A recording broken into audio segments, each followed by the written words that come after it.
Macam mana kita nak ajar anak-anak untuk belajar berhenti menangis? Macam mana air mata tu dah keluar kan? Kalau kita orang dewasa pun tak boleh nak kontrol untuk berhenti menangis. Macam mana pula anak-anak?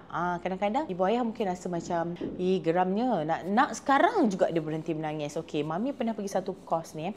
Dia kongsikan dalam tu dia kata, cuba bayangkan kalau you berada dekat tempat anak, okey, yang dimarahlah oleh ibu ayah. Bayangkan perasaan kita, adakah kita boleh immediately berhenti menangis waktu tu juga? Fikirkan kita dekat tempat dia. Okey, jadi Mami pun fikir, kalaulah aku ni dekat tempat dia, mestilah aku pun tak boleh nak berhenti menangis waktu tu. Apakan anak kecil yang tak boleh nak kontrol emosi. Okey, jadi apa yang kita kena buat? Yang pertama adalah identify emosi dia. Kenal pasti emosi dia. Contoh. Mami tahu Ali sedih. Identify. Mami tahu Ali marah. Tapi boleh tak kita cakap? Boleh tak kita bercakap? Ni cool down teknik lah. Okey. Boleh tak kita bercakap? Ataupun apa kata? Kalau dia dah ambil nafas macam tu, benda yang kena buat adalah sabar, be patient. Teknik cool down.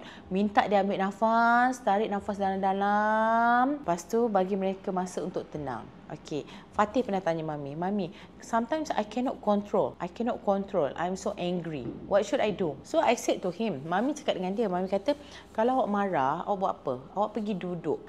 Kalau tak boleh juga, awak ambil nafas, sabar. Tangan jangan laju sangat.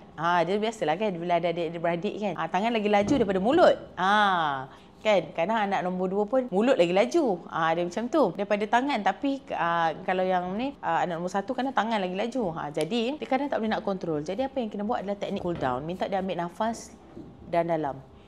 Itu yang pertama. Yang kedua, never do the physical contact. Maknanya kalau dia memang marah, you just stand by your own. Hold. Tahan. Lepas tu, Mami cakap dengan dia, pegang hati, Mami kata, urut. Sabar. Be patient. Dan yang penting, jangan takut untuk kita peluk dan bagi tahu dia yang kita faham, yang dia tengah marah. So, waktu dia tengah marah tu, memanglah, diorang tengah marah, biasalah adik-beradik kan. So, kita terus peluk dan bagi tahu dia, Mami tahu awak marah. Mami tahu awak marah. Sabar. Cool down. Okay. Kenapa penting? Pentingnya adalah untuk kontrol ke emosi dia dengan cara lembut.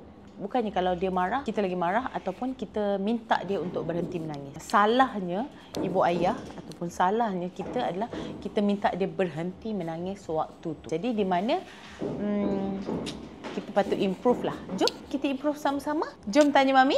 Cuba komen.